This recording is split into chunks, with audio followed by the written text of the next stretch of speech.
स्वागत है दोस्तों आप सबको मेरे YouTube channel e learning basket में। आज हम ITI के फर्स्ट ईयर में जो हमारा चैप्टर होता है एम्प्लॉयबिलिटी स्किल, उसका चौथा पार्ट डिस्कस करने जा रहे हैं। इससे पहले मैं 3 पार्ट बना चुका हूं और अगर आपने वो 3 पार्ट नहीं देखा तो मैं डिस्क्रिप्शन में उसका लिंक भी दे दूंगा। आप वो 3 पार्ट भी देख लीजिएगा।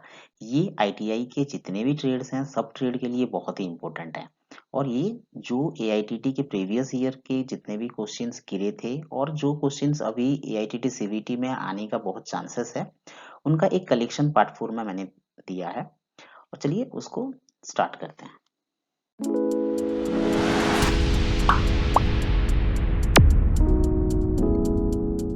तो देखते हैं question number 1। A person who is associated with the starting of business is called dash. Option A merchant, option B entrepreneur, option C businessman, option D sales executive. तो यहाँ पे क्वेश्चन में पूछा गया है कि शुरुआती तौर पे जो व्यक्ति बिजनेस स्टार्ट कर रहा है उसे हम क्या कहेंगे।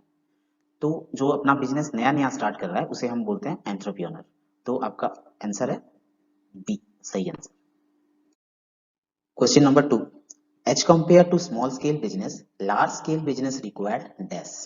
Option A less number of person, option B less number of capital, option C more number of person, option D small machines and tools. तो क्वेश्चन में पूछा है कि छोटे पैमाने के बिजनेस के कंपैरिजन में अगर कोई बड़ा पैमाने का बिजनेस है तो उसमें कौन सी चीज की आवश्यकता ज्यादा है। तो यहाँ पे आपका आंसर है छोटे पैमाने के बिजनेस में कम आदमी चाहिए, बड़े पैमाने के बिजनेस में ज्यादा आदमी चाहिए। तो ऑप्शन सी है आपका सही answer. Question number 3। Entrepreneurship is also term as dash. Entrepreneurship को और क्या कहा जाता है। Option A investor, option B employer, option C self employment, option D employment seeker. मतलब जो जिसको नौकरी चाहिए वो होता है एम्प्लॉयमेंट सीकर। सेल्फ एम्प्लॉयमेंट मतलब जो खुद अपना बिजनेस खुद स्टार्ट किया हो, उसे किसी की नौकरी की चाहिए, नौकरी नहीं चाहिए, वो अपना बिजनेस खुद स्टार्ट कर रहा है, वो खुद ही एम्प्लॉयड है। तो यहाँ पे एंटरप्रेन्योरशिप का दूसरा नाम होता है सेल्फ एम्प्लॉयमेंट। ऑप्शन सी है आपका सही answer. Question number 4। For medium manufacturing enterprises the investment in plant and machineries is between dash. मतलब जो आपके मीडियम मैन्युफैक्चरिंग एंटरप्राइजेस हैं वो प्लांट और मशीनरीज खरीदने के लिए कितना रुपए तक इन्वेस्ट कर सकते हैं। ऑप्शन ए 10 लाख से 2 करोड़, ऑप्शन बी 25 लाख से 5 करोड़, ऑप्शन सी 2 करोड़ से 5 करोड़, ऑप्शन डी 5 करोड़ से 10 करोड़। तो यहाँ पे आपका सही आंसर है 5 करोड़ से 10 करोड़ तक वो अपने प्लांट और मशीनरीज के तहत इन्वेस्टमेंट कर सकते हैं। चलते हैं क्वेश्चन नंबर 5 पे। In SWOT analysis S stands for. SWOT analysis में एस क्या है। Option A success, option B strength, option C survey, option D service. तो SWOT का फुल फॉर्म होता है S stands for strength, W for weakness, O for opportunity and T stands for threats. तो यहाँ पे आपका सही आंसर है strength, option B. Question number 6। In an economic growth role of entrepreneur is to dash. आर्थिक विकास में उद्यमी का क्या भूमिका होता है। Option A generate unemployment, option B stagnate standard of living, option C improve per capita income, option D unbalance the regional development. जो आर्थिक विकास में जो उद्यमी रहता है वो अपने इलाके में जब कुछ नया शुरू करेगा तो वो दूसरे लोगों को भी नौकरी देगा और दूसरे लोगों को नौकरी देने से प्रति व्यक्ति के आय में कुछ सुधार आता है। तो यहाँ पे आपका आंसर है option C improve per capita income. Question number 7। In SWOT analysis which pair is helpful. SWOT analysis में कौन सा जोड़ा मददगार साबित होता है। Option A strengths comma weakness, option B strengths comma opportunity, option C threats comma weakness, option D threats comma opportunity. जो SWOT होता है वो SWOT आपका S स्टैंड्स फॉर स्ट्रेंथ जो है आपका ताकत, W स्टैंड्स फॉर वीकनेस जो है आपका दुर्बलता, O स्टैंड्स फॉर अपॉर्चुनिटी जो है आपका कोई अवसर मिलना आपको, और टी स्टैंड्स फॉर थ्रेट मतलब धमकी। तो जाहिर सी बात है कि स्ट्रेंथ और अपॉर्चुनिटी जो हमारा ताकत है और हमारे लिए कुछ अवसर दे रहा है वो हमारे लिए मददगार साबित होगा, और बाकी जो है वीकनेस और धमकी ये हमारे लिए मददगार नहीं है। तो ऑप्शन है हमारा option B strength and opportunity होगा सही आंसर। तो question number 8। Money invested in purchasing of raw materials, payment of wages and salaries, rental and electricity etc. comes under dash. इसका मतलब है कि कच्चे माल की खरीद में लगा हुआ पैसा, मजदूरी और वेतन का भुगतान, किराया, इलेक्ट्रिसिटी बिल, ये सारे किसके अंडर में आते हैं? Option A working capital, option B fixed capital, option C long term capital, option D capital income. तो यहाँ पे हमारा आंसर है ऑप्शन ए, ये सारे वर्किंग कैपिटल है। Question number 9, MSME stands for option A micro scale and medium enterprises, option B macro small and medium enterprises, option C micro small and medium enterprises, option D minor small and medium enterprises। तो यहाँ पे आपका answer है micro small and medium enterprises, option C है आपका सही उत्तर। तो ये micro small and medium enterprises को बोला जाता है सूक्ष्म लघु और मध्यम उद्यम। Question number 10, paid form of ideas good and services are called dash. अगर हम कोई चीज या कोई सर्विस के लिए किसी दूसरे पार्टी को पैसा दे रहे हैं कि हमारा वो पब्लिसिटी कर दे, कि हम लोगों तक हमारा सामान के विषय में जानकारी दे दे, तो हम उसे क्या कहते हैं? Option A publicity, option B goodwill, option C public relation, option D advertisement. तो यहाँ पे हमारा आंसर है ऑप्शन डी एडवर्टाइजमेंट। हम एडवर्टाइजमेंट के जरिए हमारा प्रोडक्ट के विषय में जो जानकारी होता है वो लोगों तक पहुंचाते हैं, तो हम उसके लिए किसी को पैसा देते हैं। Question number 11, the enterprises engaged in the production of goods is known as dash. माल के उत्पादन में लगे उद्यम को क्या कहा जाता है? मतलब जो कंपनियां माल उत्पादन करते हैं उनको क्या कहा जाता है? Option A manufacturing enterprises, option B service enterprises, option C micro enterprises, option D macro enterprises. तो जो माल का उत्पादन करते हैं जो भी कंपनियां, उनको हम बोलते हैं मैन्युफैक्चरिंग कंपनी, और यहाँ पे मैन्युफैक्चरिंग एंटरप्राइजेस, ऑप्शन ए है सही answer. Question number 12, the expansion of GDP is dash. मतलब जीडीपी का फुल फॉर्म क्या है? तो जीडीपी क्या होता है कि जीडीपी वो राशि है जो एक देश पूरा उत्पादन करता है। तो इसका ऑप्शन है option A gross domestic product, option B godown demand product, option C grand demand product, option D gent domestic product. तो ये होता है हमारा ऑप्शन ए है सही आंसर, ये होता है ग्रॉस डोमेस्टिक प्रोडक्ट, मतलब इसको सकल घरेलू उत्पाद कहा जाता है। Question number 13, the expansion of SIDO is dash. मतलब एसआईडीओ का फुल फॉर्म क्या है? Option A small industries development organisation, option B small income development organisation, option C small investment development organisation, option D standard industry development organisation. तो SIDO का full form होता है small industries development organisation, option A है आपका सही answer. इसे कहा जाता है लघु उद्योग विकास संगठन, small industries development organisation. Question number 14, what approach is used to gain access to foreign markets and quickly promote an organization interest। मतलब विदेशी बाजारों तक पहुंच प्राप्त करने के लिए और जल्दी से बढ़ावा देने के लिए, ताकि संगठन के हित के लिए किस दृष्टिकोण का उपयोग किया जाता है? Option A licensing, option B collaboration, option B joint venture, option D technology transfer. तो यहाँ पे ऑप्शन सी है आपका सही आंसर, मिलित उद्यम जिसे कहते हैं joint venture. Question number 15, which investment is considered for deciding the status of manufacturing enterprises। Manufacturing enterprises की स्थिति को तय करने के लिए किस निवेश पर विचार किया जाता है? Option A working capital, option B building a land, option C plant and machineries, option D salary of employ. तो जाहिर सी बात है ये प्लांट एंड मशीनरीज होता है, ऑप्शन सी है सही answer. Question number 16, which one is a correct channel through which marketers can reach customer। वो कौन सा सही चैनल है जिसके माध्यम से एक मार्केटर ग्राहक तक पहुंच सकता है?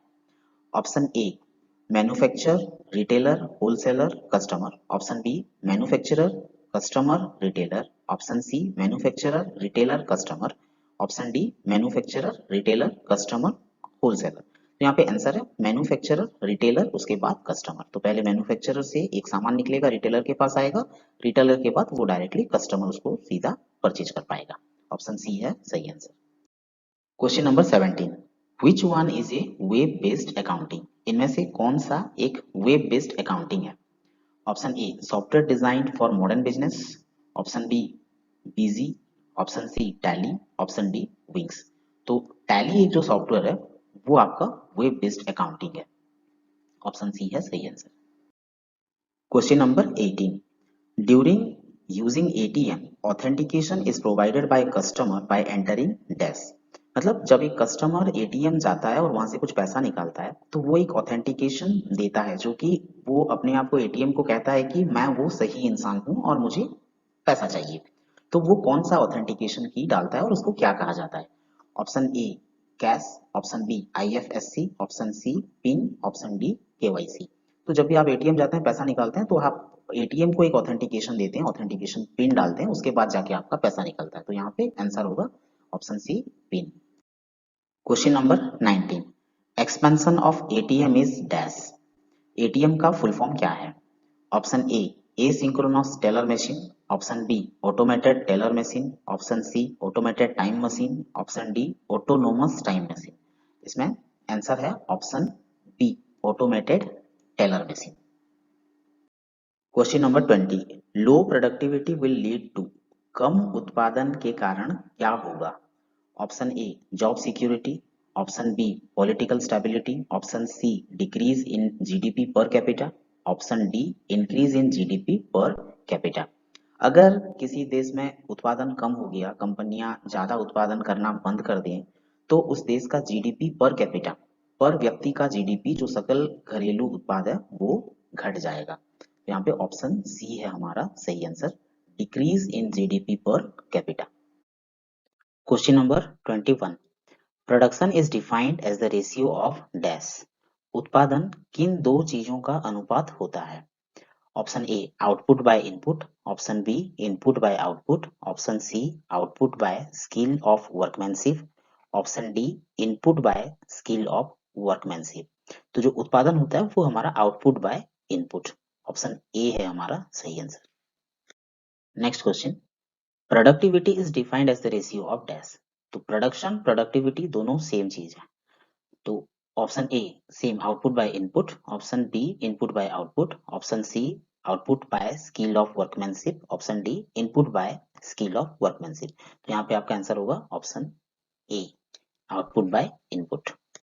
Question number 23, the expansion of ATM is dash. मतलब एटीएम का फुल फॉर्म क्या है? ऑप्शन ए automated tune machine, option B automated teller machine, option C asynchronous teller machine, option D asynchronous time machine. तो एटीएम का जो expansion होता है, जो फुल फॉर्म है वो automated teller machine, option B है सही answer. Question number 24, the process used by a business to verify the identity of their client is dash. मतलब यहाँ पे कहा गया है एक व्यवसाय द्वारा ग्राहक की पहचान को वेरीफाई करने के लिए जो उपयोग और जो प्रक्रिया उपयोग किया जाता है उसे हम क्या कहते हैं? Option A GDP, option B KYC, option C ATM, option D TFT. तो ये हमारा होता है केवाईसी। केवाईसी का फुल फॉर्म होता है, बैंक में गए होंगे, बैंक में आपका केवाईसी लेता है, तो वो एक प्रोसेस होता है कि वो आप कस्टमर हो उसके और वो आपको आइडेंटिटी को वेरीफाई करना चाहते हैं। तो आप बहुत सारे डॉक्यूमेंट अपने देंगे, जो कि आधार कार्ड हो गया, पैन कार्ड हो गया, आपको बैंक में वो सब डिपॉजिट करना पड़ेगा, आपका सिग्नेचर। तो ये एक प्रोसेस होता है और केवाईसी का फुल फॉर्म है know your customer. Okay, option B है सही answer. Question number 25, what is the advantages of automation. मतलब स्वचालन के क्या फायदे हैं? ऑटोमेशन मतलब ऑटोमेटिक एक चीज होना। तो option A reduced operation time, option B high initial cost, option C unpredictable development cost, option D security threats. तो एक चीज का ऑटोमेशन का जो एडवांटेजेस है वो है रिड्यूस्ड ऑपरेशन टाइम, आपका ऑपरेशन टाइम कम लगेगा आपको, एक चीज अपने आप होने लग रहा है। तो ऑप्शन ए है सही answer. Question number 26, what is the unemployment rate if there are 125 million people in the labour force, 100 million people employed and 25 million are not. मतलब यहाँ पे आपको अनएम्प्लॉयमेंट का परसेंटेज पूछा है, जबकि 125 मिलियन लोगों में से 100 मिलियन लोग ऑलरेडी एम्प्लॉयड हैं और 25 मिलियन लोग एम्प्लॉयड नहीं हैं। तो कितना total percentage of unemployment rate कितना है। तो यहाँ पे दिया है 25 मिलियन, मतलब 25 मिलियन अनएम्प्लॉयड है। टोटल पीपल 125 मिलियन इंटू 100, तो 25 5 सा 125 500 कटा 20, तो 20%। तो हमारा आंसर है option B 20%। Next question, which market determines the real wages and employment, मतलब कौन सा बाजार वास्तविक मजदूरी और रोजगार निर्धारित करता है, वास्तविक मजदूरी और रोजगार। तो यहाँ पे ऑप्शन है capital market, option B labour market, option C money market, option D goods market. तो यहाँ पे ऑप्शन है B labour market. Question number 28, which one is used to measure the economic performance of a whole country or region, मतलब पूरे देश का और एक जगह का आर्थिक प्रदर्शन को मापने के लिए किसका उपयोग किया जाता है। इकोनॉमिक परफॉर्मेंस मतलब उसका टोटल उस कंट्री का आर्थिक प्रदर्शन को जानने के लिए किस चीज का उपयोग किया जाता है। Option A KYC, option B GDP, option C TFP, option D ATM. तो यहाँ पे आपका आंसर है ऑप्शन बी जीडीपी। जीडीपी से हमको पता चलता है कि हमारा पर कैपिटा इनकम कितना है। Question number 29, which one of the following is not a category of pure risk, मतलब इनमें से कौन सा एक रिस्क मतलब प्योर रिस्क शुद्ध जोखिम की श्रेणी में नहीं आता। Option A property risk, option B technology risk, option C liability risk, option D personal risk. तो यहाँ पे जो टेक्नोलॉजी रिस्क है वो एक प्योर रिस्क की कैटेगरी में नहीं आता, तो ऑप्शन बी है सही answer. Question number 30, which one of the following is not an objective of incentive, निम्नलिखित में से कौन सा चीज जो कि प्रोत्साहन का उद्देश्य नहीं है। इंसेंटिव प्रोत्साहन इसका उद्देश्य नहीं है, not an objective of incentive. Option A improved quality, option B high cost of production, option C high output, option D reduced waste. तो जो है हाई कॉस्ट ऑफ प्रोडक्शन वो एक ऑब्जेक्टिव ऑफ इंसेंटिव जो प्रोत्साहन का उद्देश्य है उसके अंडर में नहीं आता, तो हाई कॉस्ट ऑफ प्रोडक्शन नहीं होना चाहिए। तो that is option B is the correct answer. Question number 31, which one of these documents is not acceptable for fulfillment of KYC norm, KYC norm के फुलफिलमेंट के लिए इनमें से कौन सा डॉक्यूमेंट एक्सेप्टेबल नहीं है, मतलब ग्रहण योग्य नहीं है, हम इसे एक्सेप्ट नहीं करेंगे, स्वीकार नहीं करेंगे। Option A voter ID card, option B ration card, option C residential certificate, option D income certificate. तो यहाँ पे केवाईसी जब भी आप कहीं पे करवाएंगे तो आपको वोटर आईडी कार्ड चाहिए, राशन कार्ड चाहिए, रेसिडेंशियल सर्टिफिकेट भी चाहिए कि आप वहाँ के नेटिव हैं, पर आपको इनकम सर्टिफिकेट केवाईसी के लिए नहीं चाहिए। तो यहाँ पे is not acceptable, that is income certificate, D है आपका सही answer. Question number 32, Which stage is a period of rapid revenue growth, मतलब इन चारों स्टेजों में से कौन सा स्टेज एक रैपिड रेवेन्यू ग्रोथ का एक पीरियड होता है। Option A growth stage, option B maturity stage, option C decline stage, option D introduction stage. जब कोई भी एक ग्रोथ स्टेज में रहेगा तो उस टाइम उसका रेवेन्यू बहुत ही जोर से और बहुत ही जल्दी ग्रोथ करेगा। तो यहाँ पे ऑप्शन ए है सही answer. Question number 33, As per Factories Act 1948, canteen should be provided in the factory if workers are more than dash। तो क्वेश्चन में पूछा है कि फैक्ट्री एक्ट 1948 के तहत श्रमिकों की संख्या कितने से ज्यादा होने पर कारखाने के अंदर कैंटीन की व्यवस्था की जानी चाहिए। तो यहाँ पे आंसर है आपका 250 बी, 250 से अगर अधिक श्रमिक हैं तो कारखाने के अंदर कैंटीन की व्यवस्था होनी चाहिए। Question number 34, under factories act the restriction on working time of women is dash, मतलब यहाँ पे फैक्ट्री एक्ट के तहत महिलाओं को कौन से समय से पहले और कौन से समय के बाद काम करने पर प्रतिबंध लगाया गया है, मतलब कौन से समय से पहले और कौन से समय के बाद महिलाएं और फैक्ट्री में काम नहीं करेंगी। तो यहाँ पे आपका आंसर है 6 बजे से पहले और 7 बजे के शाम के 7 बजे के बाद। तो option B before 6 AM and beyond 7 PM। 6 बजे से पहले, सुबह 6 बजे से पहले और शाम को 7 बजे के बाद महिलाएं फैक्ट्री में और काम नहीं कर सकती, उन्हें प्रतिबंध है। Question number 35। Under factories act the workers weekly hour should not exceed more than dash. मतलब यहाँ पे फैक्ट्री एक्ट के तहत श्रमिकों के साप्ताहिक घंटे जो होते हैं, जो उनका टोटल वर्किंग आवर होता है एक वीक में, वो कितने घंटे से ज्यादा नहीं होना चाहिए, शुड नॉट एक्सीड। तो यहाँ पे ऑप्शन दिया है, option A 60 hour, option B 50 hour, option C 48 hour, option D 40 hour. तो फैक्ट्री एक्ट के तहत श्रमिकों का जो टोटल घंटा होता है, जो वीकली वो जितने भी समय काम करेंगे, वो आपका 48 आवर, जो कि 48 घंटे से उनको ज्यादा काम हम नहीं करवा सकते।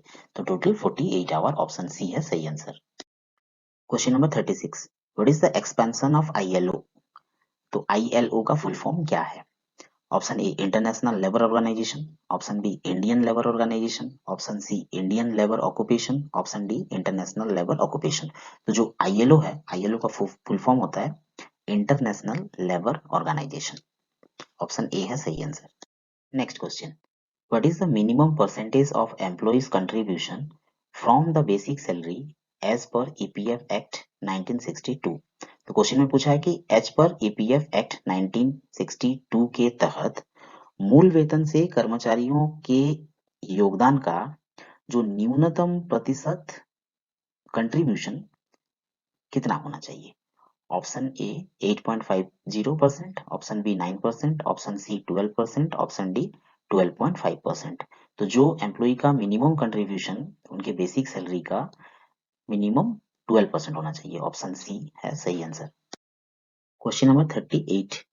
Which amount does include in wages amount as per payment wages act? तो पेमेंट वेजेस एक्ट के तहत मजदूरी राशि में कौन सी राशि शामिल है? वेजेस अमाउंट में कौन सा अमाउंट इनमें से शामिल है और इंक्लूड है? तो ऑप्शन है dearness allowances, option be any travelling allowances, option see any remuneration payable in respect of over time करने से कोई रेम्युनरेशन मिल रहा है तो वो वेजेस में कैलकुलेट होना चाहिए, और any remuneration payable under any award, कोई अवार्ड मिल रहा है तो वो वेजेस अमाउंट में होना चाहिए। तो यहाँ पे आपका सही आंसर है डियरनेस अलाउंसेस, ऑप्शन ए है सही answer. Next question. Which factor is not concerned with occupational health and safety? तो यहाँ पे आपको पूछा है कि कौन सा फैक्टर व्यावसायिक स्वास्थ्य और सुरक्षा से संबंधित नहीं है, नॉट कंसर्न्ड। तो option A safety, option B health, option C welfare, option D salary. तो जो सैलरी होता है वो व्यावसायिक स्वास्थ्य और सुरक्षा से संबंधित नहीं होता, बाकी तीनों सेफ्टी, हेल्थ एंड वेलफेयर ये इंक्लूडेड है और ये कंसर्न्ड है। ओके, तो ऑप्शन डी सैलरी नहीं है, तो ये है सही answer. Question number 40। Which one of the following is an air pollutant? तो इनमें से कौन सा वायु प्रदूषक है? एयर पोल्यूटेंट मतलब जो वायु को दूषित करता है। Option A oxygen, option B nitrogen, option C carbon dioxide, option D carbon monoxide. तो यहाँ पे कार्बन मोनोक्साइड है जो कि वायु को दूषित करता है, ऑप्शन डी है सही answer. Question number 41। Which scheme of act provides health insurance requirement for worker? तो यहाँ पे जो कौन सा एक्ट है जो कि श्रमिकों के लिए स्वास्थ्य बीमा की आवश्यकताओं को प्रदान करती है? तो option A factory act, option B plantation labour act, option C employees compensation act, option D employees state insurance act. तो यहाँ पे आपका option D employees state insurance act है जो कि श्रमिकों के लिए स्वास्थ्य बीमा आवश्यकताओं को प्रदान करती है, ऑप्शन डी है सही आंसर। तो एट लास्ट वीडियो को पूरा देखने के लिए बहुत बहुत धन्यवाद। तो दोस्तों, अगर आपको वीडियो अच्छा लगा तो वीडियो को लाइक और सब्सक्राइब करना मत भूलिएगा। मैं आगे चल के आपको ऐसा वीडियो लाता रहूंगा।